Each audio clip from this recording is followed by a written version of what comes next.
Welcome. If you want to connect to the Wi-Fi network in your SONY Xperia 1 Mark III, at first you have to open notification panel, click and hold Wi-Fi icon.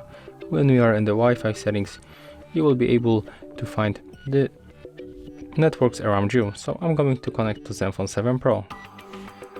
Input the password. In this pool, click here to show your password and then click connect to simply connect. Now just wait a little bit. As you can see, we are successfully connected. And right now, I'm going to open YouTube to show you that it really works. As you can see, we are online. So yeah, that's all. If you find this video helpful, remember to leave a like, comment, and subscribe.